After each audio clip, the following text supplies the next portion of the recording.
Yang pantas jadi murid saya Imam Syafi'i. Emang apa sih nggak boleh? Sombong amat.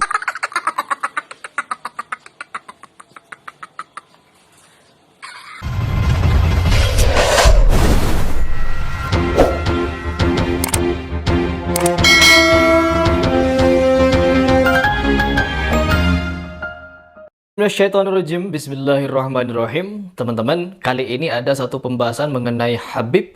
Pokoknya kalau kita membahas Habib ini tidak ada putus-putusnya. Karena doktrinnya sudah ratusan tahun, teman-teman. Mereka mendoktrin kepada umat di negeri ini sudah ratusan tahun. Jadi ibarat pisau itu sudah berkarat. Jadi karatannya itu sudah sangat luar biasa. Bukan cuma sangat luar biasa, sangat-sangat luar biasa. Sampai apapun, kentut pun keluar dari mereka dianggap berkah. Wong kakinya saja dicium, ya? Kakinya dicium. Sampai-sampai ada kiai yang memuliakan habaib lagi mabuk, lagi teler, bermimpi dengan Rasulullah, ketemu Rasulullah, disuruh mangap gitu, lalu diludahin mulutnya. Saya kalau ingat dengan video itu, kalian tonton yang ini nih. Ini adalah video pembahasan di mana saya mereaction ceramahnya Kang Bahar Smith yang menceritakan tentang keutamaan menolong sayyid atau habaib yang lagi teler mabuk, memuliakan yang lagi mabuk. Dan sekarang kita masih berbicara tentang kemuliaan, khawarikul adat katanya. Jadi ada khawarikul adat di mana sampai-sampai menyombongkan diri kalau dirinya jauh lebih mulia daripada keempat imam mazhab. Dan ini habaib loh, habaib lagi. Oke, tidak perlu panjang lebar, mari kita dengar seperti apa kecongkakannya.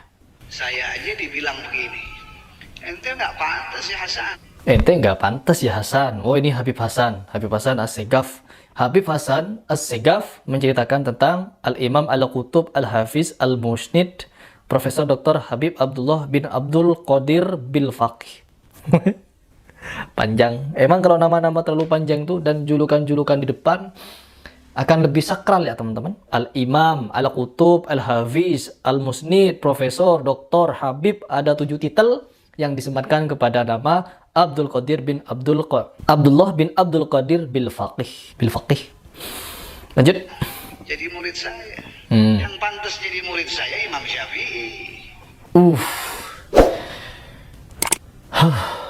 Kelahiran tahun berapa orang ini ya? Profesor, doktor, berarti orang-orang zaman modern sudah ya? Bukan orang-orang biasanya seperti Al-Faqih Muqaddam. Kalau Al-Faqih Muqaddam kan yang diceritakan kisah-kisah halunya itu. Kalau sekarang titel, ini orang modern juga ini katanya, ada fotonya ya teman-teman. Yang patut menjadi murid saya itu bukan kamu Hasan, tetapi yang pantas jadi murid saya adalah Al-Imam Syafi'i, Maliki, Hambali, Hanafi, dan semua imam-imam ahli hadis yang lain. Apa alasannya dia sampai-sampai berani merendahkan para imam mazhab? Apa alasannya? Imam Hanafi, Imam Malik, coba siapa yang berani ngomong seperti ini? Nggak ada yang berani, cuma orang halu yang berani ngomong seperti itu cuma. Kalau beliau bukan orang besar. Kalau beliau bukan orang besar, artinya hanya orang besar yang mampu ngomong seperti itu. Kenapa Imam Syafi'i tidak pernah berbicara tentang kewalian-kewalian? Kalau dirinya berkaramah, dirinya mampu terbang, dirinya mampu memadamkan api neraka dengan jari kelingking. Juga ada satu riwayat pun Imam Syafi'i bercerita seperti itu. Bahkan Imam Syafi'i tidak pernah merendahkan imam-imam hadis yang lain, seperti Imam Bukhari, Imam Muslim. Tidak pernah merendahkan tabi'in, sahabat. Kalau orang-orang Syiah kan banyak yang merendahkan para sahabat, bukan cuma merendahkan, sampai mengkafirkan teman-teman. Ya Allah. Dan ini adalah khawarikul adat. Khawarikul adat katanya. Pengakuan congkak, pengakuan sombong, merendahkan para imam mazhab yang memberitahu kita cara sholat, memberitahu kita cara berwudu, memberitahu kita tentang hukum-hukum fikih yang lain, malah direndahkan. Emang Habib Abdullah bin Al-Faqih ini ketika dia masih kecil belajar tata cara sholatnya ke siapa? Mengikuti imam siapa awalnya? Nanti ketika kita bertanya, itu Habib Abdullah bin Al-Faqih ketika dia masih kecil dulu belajar wudu ikut mazhab siapa? Tiba-tiba ketika dia sudah besar, berjenggot, lalu mengeluarkan fatwa, sesungguhnya kalian bukan yang pantas menjadi muridku. Yang pantas menjadi muridku adalah Hanafi, Hambali, Maliki, dan Syafi'i. Allahu Akbar. Ini justru mengingatkan saya kepada akidahnya orang Syiah Rafidah yang ekstremis, yang garis keras, di mana mereka berkeyakinan Allah Subhanahu wa Ta'ala salah mengangkat Nabi. Harusnya yang diangkat Nabi bukan Muhammad, tetapi Ali bin Abi Thalib. Itu yang seharusnya diangkat menjadi Nabi, bukan Muhammad. Wahyu harusnya turun kepada Ali, bukan kepada Muhammad. Ya,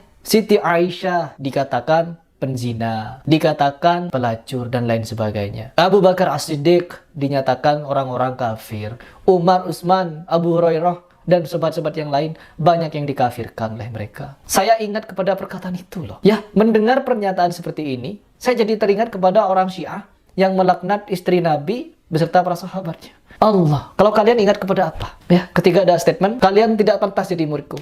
Yang pantas adalah keempat imam mazhab. Na'udzubillah. Itu yang namanya fikih dari A sampai Z. Dari A sampai Z. Kenapa dari A sampai Z? Syafi'i, Hambali, Hanafi, Maliki sudah dihafal semuanya. Oh, sudah dihafal. Kalau sudah dihafal, lalu mau jadi guru mereka gitu. Mau ngajarin apa kepada Imam Syafi'i? Oh, satu lagi. Kalau saya mendengar kalimat ini, teringat kepada ceramahnya Guru Sudi atau Guru Udin dah, saya lupa. Pokoknya kedua muridnya Guru Sekumpul itu. Bahwa dia katanya mendengar kalimat dari Guru Sekumpul. Kalau Guru Sekumpul tengah mengajari ke-9 wali, teman-teman. Wali Songo ada di kamarnya Guru Sekumpul lalu diajari. Bagaimana mungkin arwah orang yang sudah mati lagi ngaji ke dunia? Ngaji apa? Terputus amalan ketika orang meninggal, teman-teman. Bahkan orang yang sudah mati pun, ya, jangankan orang kafir, orang zindik, orang fasik, orang munafik, orang musyrik, ketika mereka mati, mereka ingin bangkit lagi, teman-teman. Untuk apa? Untuk bertaubat, untuk beribadah, teman-teman, untuk menyembah Allah. Mereka, orang-orang yang sudah mati itu, orang-orang kafir itu, pengen dihidupkan kembali untuk bertaubat. Tiba-tiba, para wali songo yang sudah wafat, yang sudah terputus hubungannya dengan dunia, malah bisa bangkit lagi. Arwahnya dipanggil untuk ngaji. Ngaji untuk keperluan apa? Betapa parahnya kedustaan mereka ini. Na'udzubillah min dzalik. Akankah kita masih tetap menjadi orang yang dungu, beragama dengan cara-cara yang dungu seperti ini? Jangan, teman-teman. Mari kita sadar lagi. Mari kita bangkitkan lagi akal sehat kita. Jangan mau dimatikan oleh pendongeng-pendongeng seperti ini. Lanjut lagi. Sehingga pada umur 50 tahun, ngapain ketika di umur 50 tahun? Terbang. beliau sudah dijuluki Al-Hafidh, Al-Hafiz, Al-Kutub, doktor, doktor, profesor. Sayyidina wa Maulana Profesor Dr. Al-Habib Abdullah bin Abdul Qadir bin Ahmad Al-Faqih. Al-Faqih. Radhiyallahu anhu. Astagfirullah. Saya aja di Allahu Akbar. Radhiyallahu anhu.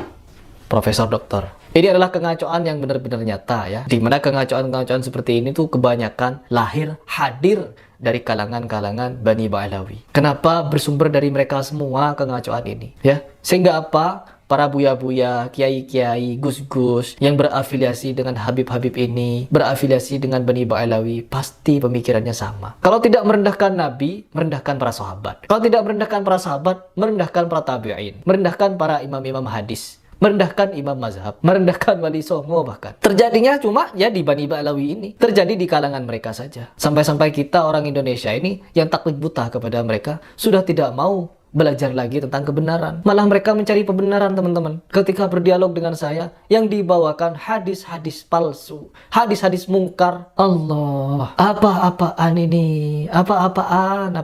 Saya pribadi ketika melihat pernyataan-pernyataan Habib-Habib begini, bahkan sampai keluar statement, satu Habib yang bahlul itu lebih utama daripada 70 kiai yang alim. Mau dikemanakan kalian beragama? Mau dibuat apa agama ini? Saya tidak punya banyak komentar di sini, ya. Satu kata yang ingin saya pesankan kepada kalian. Jangan pernah lagi percaya kepada gedabrusan para oknum-oknum habaib yang model seperti ini. Begitu dari saya.